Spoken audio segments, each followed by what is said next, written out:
네, 저와 여러분은 하나님의 말씀인 성경이 우리 삶의 지표가 되신다. 하나님 말씀이 다른 어떤 것보다도 능력이 있고, 그리고 하나님의 말씀의 권위보다 앞서는 권위는 없다. 그리고 하나님 말씀에 순종하면서 살아가는 것이 최선의 삶이다 하는 사실에 모두가 동감합니다. 여러분 동의하시나요?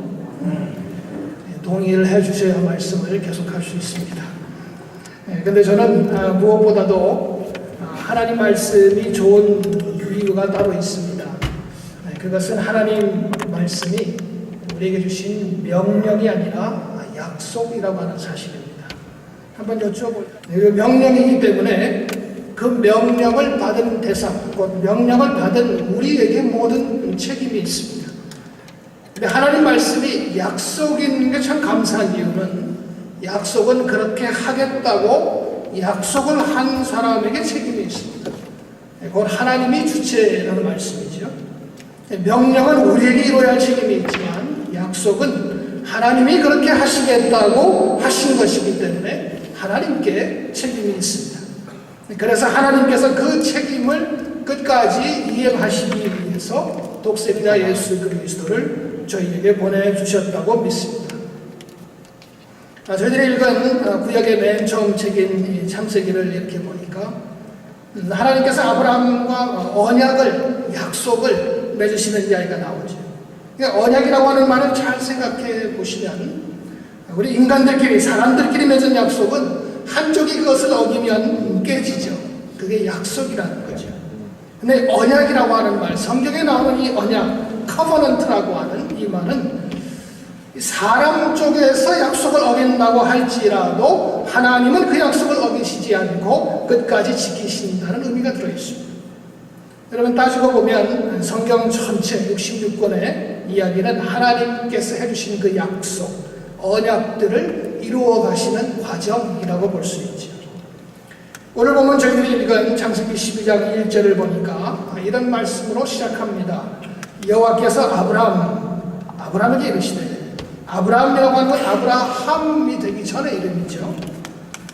이 구절을 읽으면서 우리는 이 아브라함에게 나타나서 말씀하고 계시는 하나님은 과연 누구시냐라는 질문이 생겨요. 이 아브라함은 또 누구길래 11장까지 나타나지 않다가 12장에서 갑자기 나타나고 있는가라는 질문이 생깁니다. 하나님의 그 구속의 은혜, 저와 여러분을 구원하시는 그 하나님의 역사라고 하는 관점으로 우리가 성경을 한번 읽어본다고 하고, 또 성경 전체에 나타난 하나님의 약속을 이렇게 풀어가는 열쇠와도 같은 그런 구절이라고 할 수 있습니다. 여러분도 창세기 읽어보시면 알겠지만 창세기 1장부터 11장까지는 마치 성경 66권 전체의 인트로덕션, 그러니까 서론과도 같은 부분이라고 할 수 있죠. 천지 창조부터 시작하죠. 바벨탑 이야기, 그리고 아브라함의 족보, 그렇게 쭉 나오는 것으로 구성이 됩니다. 그 다음에 갑자기 여호와 하나님께서 아브라함에게 나타나셔서 해주신 그 약속, 그게 바로 오늘 본문 창세기 12장 1절로 3절인 것이죠. 하나님 약속은 세 부분으로 되어 있다는 걸 발견하게 됩니다. 자손과 땅과 축복, 이 세 가지 부분으로 약속이 구분이 되어 있습니다. 잠깐 함께 나눠봅니다. 첫 번째는 땅인데요. 하나님은 갑자기 아브라함에게 나타나시죠. 그리고 내가 지시하는 땅으로 가라고 말씀하세요. 하나님 약속하시는 땅을 향해 가는 그 아브라함의 여정은 두 번에 나뉘어서 이루어졌습니다. 육신의 아버지가 살아있을 때 갈대아 우르에서 떠났습니다. 그리고 아버지 데라가 죽은 다음에 하란 땅에서 또 떠났어요. 아브라함은 평생을 하나님이 약속해 주신 그 땅을 떠돌아다니던 저와 여러분 같은 이민자였습니다. 구약 전체의 역사를 땅이라는 관점으로 한번 풀어보면 아브라함 때부터 시작해서 이스라엘 백성들은 어쩌면 지금까지도 하나님이 약속해 주신 그 젖과 꿀이 흐르는 그 땅을 찾기 위해 살아왔는지도 모른다라는 생각이 들어요. 여러분, 구약의 역사는 계속해서 하나님의 약속의 땅으로 가는 여정입니다. 아브라함도 이삭도 야곱도 하나님이 약속해 주셨던 땅 구경도 못하고 죽었습니다. 또 돌아다녔습니다. 유목민으로 살았어요. 그러나 포기하지 않고 계속해서 약속하신 땅을 찾아다녔습니다. 여러분, 지금의 그 팔레스타인 땅, 젖과 꿀이 흐르기는커녕 물 한 폭이 나지 않는 불안폭이 나지 않는 그런 척박한 땅이 바로 하나님이 약속한 땅이었습니다. 여러분, 지금도 이스라엘 백성들은 그 팔레스타인에 속한 조그마한 그 땅덩어리 지키느라고 온 국민들이 군인으로 일하며 살고 있습니다. 여러분, 야곱 때 요셉 덕분에 애굽으로 건너가서 살다가 이스라엘 백성들은 하나님 약속하신 땅을 찾아 떠났습니다. 가나안 땅이라고 하는 말이 바로 팔레스타인이죠. 40일이면 충분히 들어갔을 그 약속의 땅에 40년이 넘도록 들어가지 못했습니다. 하나님의 테스트를 통과해야 됐습니다. 그러다가 가나안 땅 들어가 이제 좀 살아 싶었는데 또 바벨론 포로로 끌려갔습니다. 또 자기들 땅이 없어졌어요. 구약의 역사는 이 땅이라는 관점으로 보면 이스라엘 백성들이 하나님 약속하신 땅으로 가는 그 여정, 정말 멀고 험한 길이었습니다. 정말 저와 여러분이 천국을 향해 걸어가고 있는 우리의 신앙생활과도 같은 길입니다. 그래도 하나님이 이스라엘 백성들을 포기하지 않고 하나님이 계속해서 약속의 땅을 주십니다. 말하자면 하나님의 백성이 하나님의 약속한 땅을 계속해서 들어가고 있는 이야기가 바로 구약입니다. 왜 이스라엘 백성들은 그렇게도 약속의 땅을 그리워하고 약속의 땅으로 가기를 원했을까? 그 대답은 바로 하나님께서 그 땅에 함께 거하겠다고 하는 하나님의 약속 때문이었습니다. 내가 너희 자손에게 주겠다고 약속한 그 땅에 나도 거하겠다, 그 말씀을 믿었기 때문이었어요. 여러분, 다시 말씀드리지만 그 약속의 땅은 젖과 꿀이 흐르는 비옥한 땅이 아닙니다. 광야입니다. 사막입니다. 그런데 왜 그런 광야와 사막 같은 땅이 약속의 땅일까? 그것은 바로 하나님의 임재가 있는 곳이기 때문입니다. 하나님이 함께 하시는 곳이기 때문입니다. 제가 이 광야라고 하는 단어를 히브리 언어로 찾아봤더니요, 미드바라고 하는 말을 쓰더라고요. 그 의미가 어디 있나 이렇게 살펴봤더니 이 광야, 미드바, 그 말의 의미는 하나님의 말씀이 들리는 곳이라고 합니다. 하나님의 말씀이 들리는 곳. 하나님의 임재가 있는 곳으로 옮겨가는 것이 구원입니다. 이스라엘 백성들에게 있어 구원은 곧 가나안 땅에 들어가는 거였습니다. 그런 의미에서 하나님 자기 백성에게 베풀어 주신 첫 번째 약속의 은혜였습니다. 두 번째는 자손의 개념이었어요. 내가 너로 큰 민족을 이루게 하겠다, 하나님 약속했습니다. 나중에 하나님이 아브라함의 이름을 아브라함으로 바꿔주시죠. 아브람, 그것은 높임을 받는 아버지라는 뜻인데 아브라함은 많은 무리, 열방의 아버지라는 이름으로 바꿔주셨습니다. 하나님은 자손 이야기를 하면서 하늘의 무별을 바라보라 아브라함에게 얘기하셨어요. 하늘의 별들을 네가 셀 수 있나 한번 봐라. 내 자손이 이와 같이 될 것이라고 약속하십니다. 여러분, 인간적으로 생각해도 그건 불가능했어요. 아직 자기 아들 이삭이 태어나기 전의 일이었습니다. 근데 놀라운 건 그 하나님의 약속을 아브라함이 믿었다는 거예요. 믿었다는 거예요. 그 약속을 믿었다. 그리고 아브라함의 믿음은 100살에 얻은 이삭을 통해서, 손자인 야곱을 통해서, 또 그 12아들들을 통해서 계속해서 하나님의 약속이 정말 진짜인 것을 알게 됐어요. 하나님이 이삭에게 나타나셨습니다. 야곱에게 나타났습니다. 아브라함에게 맺었던 약속을 똑같이 나타나서 반복해 주셨고 확인해 주셨습니다. 그리고 약속의 신실한 하나님을 우리 구약 가운데 만날 수 있습니다. 야곱 자손들이 애굽으로 이사 올 때 겨우 다 70명이었다고 얘기했는데 애굽의 고센 땅을 떠나 출애굽할 때 이스라엘 백성들은 200만 명이 넘었다고 했습니다. 솔로몬 시대 와서 열왕기상 3장을 보면 이렇게 얘기합니다. 이스라엘은 큰 백성이다. 수요가 많아서 셀 수도 기록할 수도 없다라고 쓰고 있습니다. 하나님이 자손을 통한 약속도 이루어 주셨습니다. 세 번째 약속은 복에 대한 약속입니다. 축복에 대한 약속입니다. 오늘 본문 가운데 복이란 말은 무려 5번이나 나옵니다. 아브라함을 통해서 복이 넘쳐날 거라고 얘기합니다. 하나님이 아브라함과 맺은 복에 대한 약속, 여러분 창세기 17장에 가서 보시면 구체적으로 나타납니다. 창세기 17장에 7절 8절 보니까 이런 말씀을 해요. 내가 내 언약 약속을 나와 너 대대 후손 사이에 세워서 영원한 약속이 되게 하고 너와 내 후손의 하나님이 되리라. 내가 너와 내 후손에게 거하는 이 땅 곧 가나안 땅을 주어 영원한 기업이 되게 하고 나는 그들의 하나님이 되리라. 여러분, 또 구약 전체를 이 축복의 개념으로 바라보면 하나님은 계속해서 불순종하는 자들을 심판하시는 하나님, 그리고 순종하는 자를 축복하시는 하나님으로 나오고 있습니다. 구약에서 이스라엘 백성들은 항상 한 번도 예외가 없이 자기들이 좀 먹고 살만하면 하나님을 멀리했습니다. 꼭 저와 여러분 같죠? 하나님의 심판이 또 임했습니다. 그리고 회개하고 돌아옵니다. 그럼 또 하나님이 축복해 주십니다. 그 사이클이 계속 반복됐습니다. 그게 구약의 역사입니다.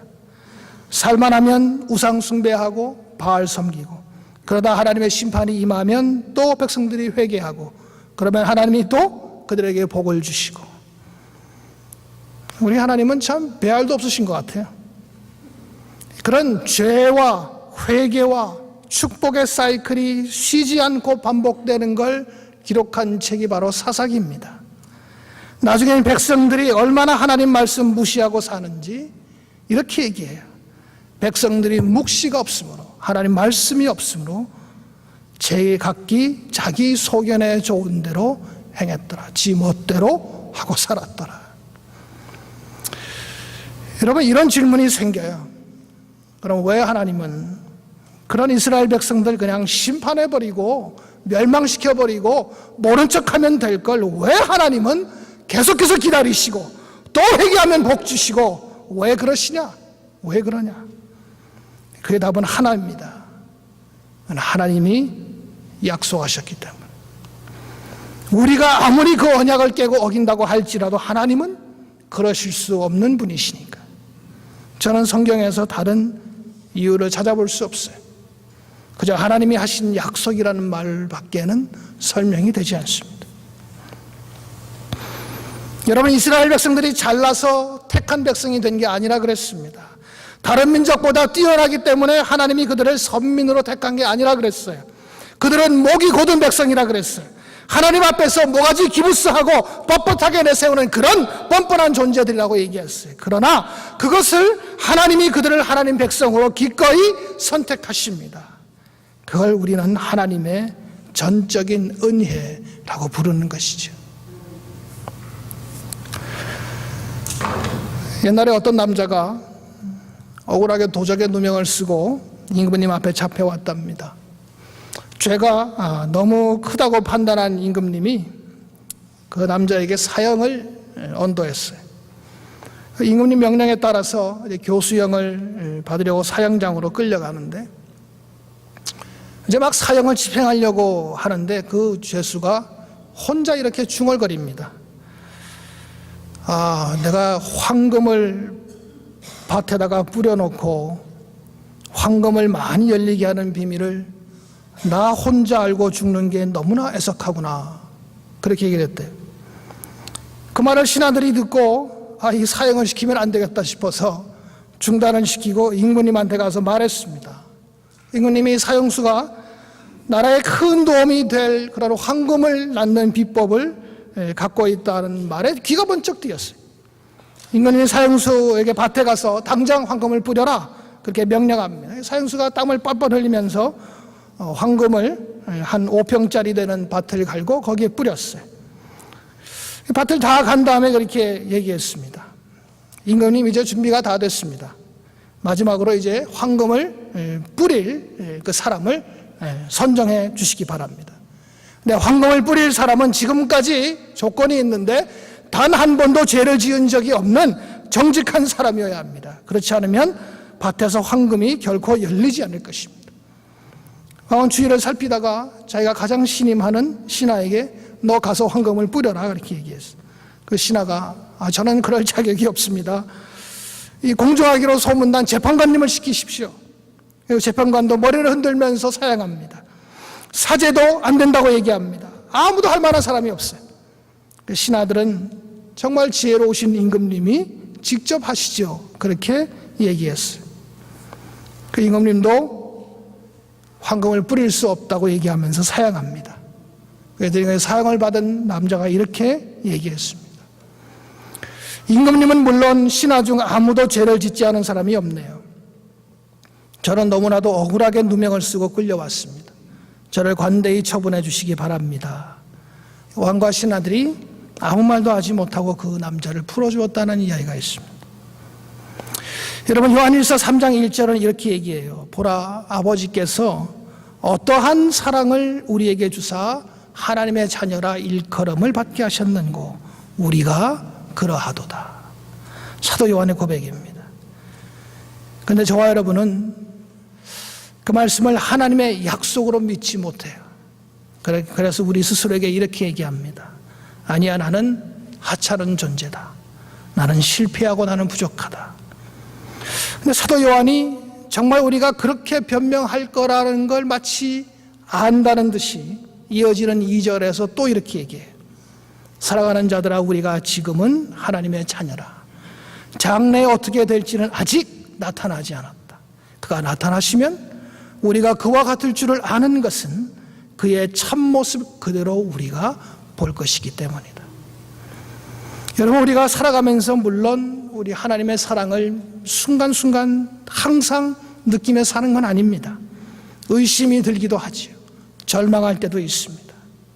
그런데 사도 요한이 그런 생각도 알고 있다는 것처럼 또 19절에 가니까 이렇게 얘기해요. 이로써 우리가 진리에 속한 줄 알고 또 우리 마음을 주 앞에서 굳세게 하리니 우리 마음이 혹 우리를 책망할 일이 있어도 하나님은 우리 마음보다 크시고 모든 것을 아시기 때문이다. 여러분, 왜 하나님이 저와 여러분을 사랑하실까? 성경은 한마디로 말하죠. 그건 하나님의 약속이다. 하나님의 은혜다. 제가 좋아하는 목사님 가운데 이안 왓슨이라는 목사님이 계십니다. 그 목사님이 이런 제목으로 설교를 하신 적이 있어요. 어떤 것은 가치 있기 때문에 사랑받는다. 그러나 어떤 것은 사랑받고 있기 때문에 가치가 있다. 여러분, 세상에는 탁월한 가치 때문에 사랑받는 것들이 많습니다. 몸매가 늘씬한 슈퍼모델들은 사람들이 아름답다고 느끼는 그런 가치를 가지고 있기 때문에 사랑받죠. 또 축구를 잘하는 박지성 선수는 또 그가 가진 축구를 잘하는 그 가치 때문에 사랑받고 살아갑니다. 그러니까 무언가 소중한 가치를 가지고 있다고 하는 것은 그만큼 내가 사랑받을 만한 자격을 갖추는 거라고 할 수 있지. 그래서 사람들이 다 사랑받기 위해서 길을 쓰고 자신의 가치를 높이려고 하는지 모르겠어요. 그런데 본질적인 가치는 지니고 있지 않지만 그럼에도 불구하고 사랑받는 것들이 있다는 거예요. 이한 목사님이 자기 막내딸인 로즈마리의 누더기 인형 이야기를 하면서 이걸 설명하셨어요. 로즈마리가 가지고 노는 인형이 정말 더럽고 낡아서 실밥이 다 터져버린 거지만 그 막내 아이에게는 가장 소중한 거라는 거죠. 이 로즈마리가 그 인형 없이는 잠시도 살 수 없다는 거예요. 한 번에 이한 목사님 가족이 이제 스코틀랜드를 떠나서 미국으로 이민을 올 때인데 가족들이 이제 자기가 각자 어떤 물건을 가지고 가야 하는지 아주 신중하게 결정을 해야만 했다고 그럽니다. 근데 로즈마리가 그 막내딸이 전혀 머뭇거리지 않고 제1호로 자신의 누더기 인형을 꼽았다는 거죠. 그런데 공항에서 그 인형을 잃어버렸답니다. 로즈마리가 제정신이 아니었대요. 모든 가족들이 할 수 없이 그 비행기를 타지 못하고 다음 비행기를 타야만 했대요. 어떻게 하다가 인형을 발견하게 됐는데 놀랍게도 그 누더기 인형이 막내딸 로즈마리를 순식간에 언제 그랬냐는 듯이 평안하게 만드는 마력을 가지고 있었다는 거죠. 여러분, 누더기 인형은 그 자체로는 아무런 가치를 가지고 있지 않습니다. 그러나 로즈마리의 눈에는 무엇보다도 소중한 거라는 거죠. 어떤 것은 가치가 있기 때문에 사랑받지만 어떤 것은 사랑받고 있기 때문에 가치가 있는 것이 있습니다. 성경은 이것이 바로 하나님의 은혜라고 저희들에게 가르쳐 주세요. 하나님의 사랑은 여러분 우리의 본질적인 가치에 근거하지 않습니다. 하나님의 사랑은 은혜로 말미암아 거저 주어진다고 얘기합니다. 은혜는 도저히 값을 매길 수도 없는 그냥 선물처럼 주어지는 것. 아무리 봐도 사랑스럽지 않은 대상에게 고귀한 가치를 부여하는 것, 그게 바로 하나님의 은혜라고 얘기하십니다. 사람들은 가치가 있기 때문에 사랑합니다. 그러나 하나님은 저와 여러분을 사랑해 주심으로써 우리를 가치 있는 존재로 만들어 주십니다. 믿으십니까? 무엇보다 그 하나님 은혜로 살아갈 수 있기를 바라고요. 아브라함에게 하신 그 약속을 신실하게 끝까지 지켜내시는 하나님을 보면 우리는 분명히 알 수 있습니다.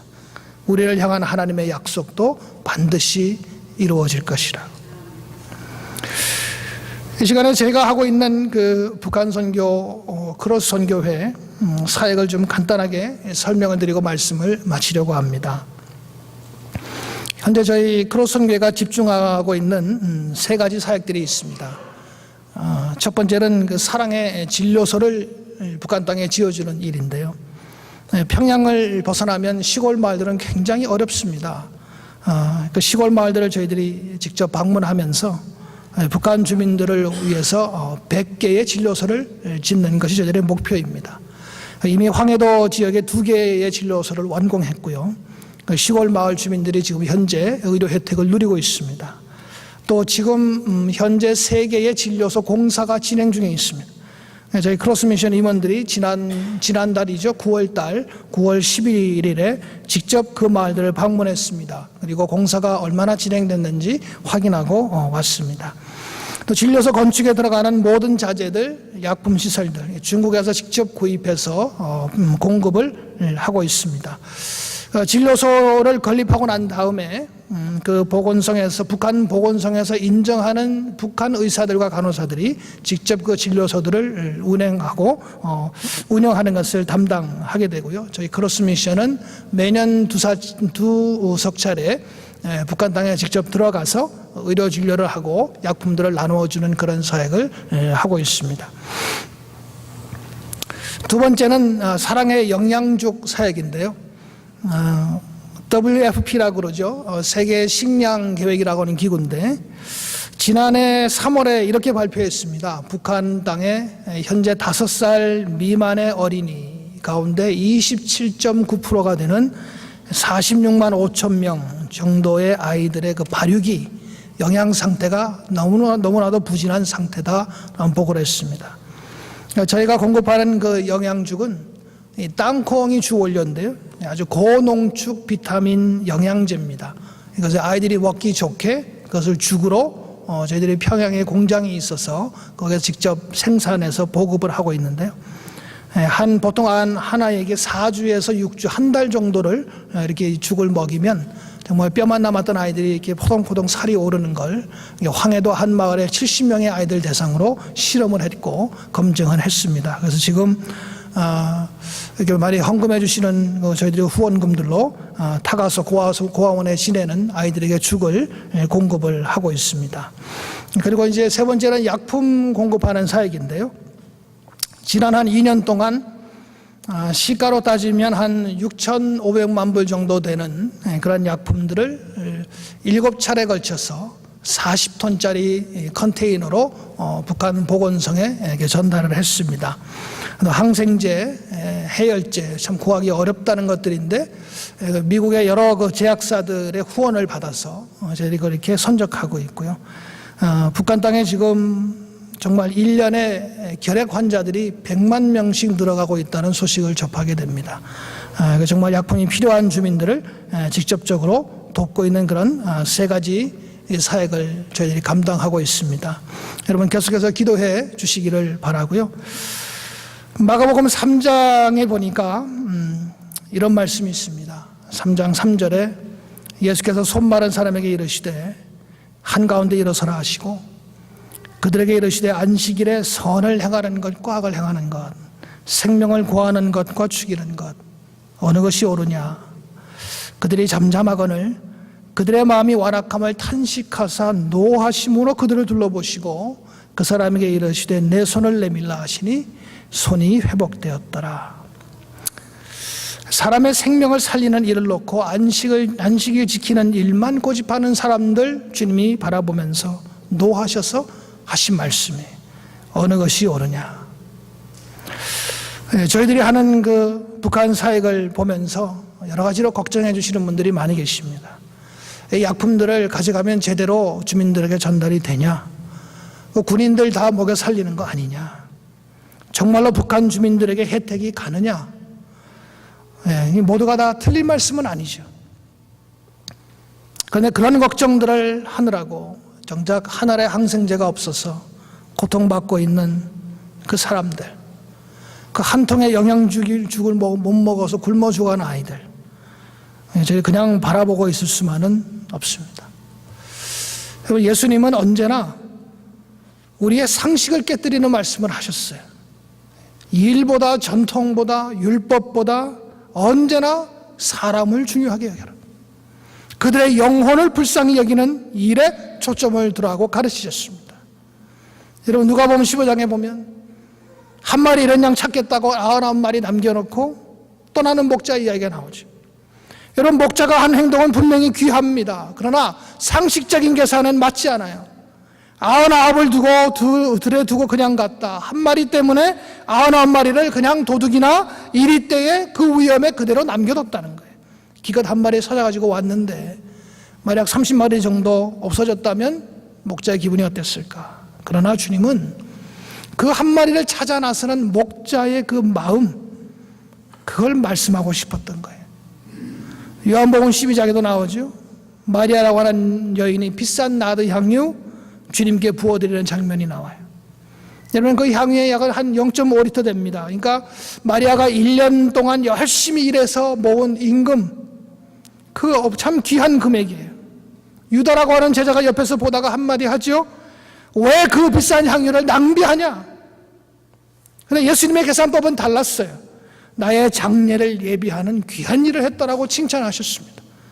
사람들은 낭비라고 말했지만 주님은 귀한 일이라고 칭찬하셨습니다. 마가복음 12장에도 예수님이 한 과부가 헌금하는 걸 보고 동전 2개 넣었을 뿐인데 내가 진실로 너에게 이르노니 아주 강조하시죠. 이 가난한 과부는 헌금함에 넣은 모든 사람들보다 많이 넣었다. 상식이 맞지 않아요. 100만 불 넣은 것보다 단돈 2불 넣은 걸 많다고 하셨어요. 왜? 자기의 모든 걸 하나님께 드렸기 때문에. 여러분 안식일을 지키라는 것과 안식일의 생명을 구하는 것 어느 것이 옳으냐? 어쩌면 우리 주님이 북한 땅을 바라보면서 오늘도 저와 여러분에게 똑같은 질문을 하실 것 같아요. 오늘 귀한 주일날 크로스 미션의 사역을 여러분께 소개할 수 있어서 감사드리고 하나님 말씀을 나눌 수 있어서 너무나도 다시 한번 진심으로 감사를 드립니다. 이 시간에 우리 크로스 미션에서 준비한 짧은 영상이 있는데요. 그 영상을 보여드리고 오늘 말씀을 마치도록 하겠습니다. 영상 틀어주시죠.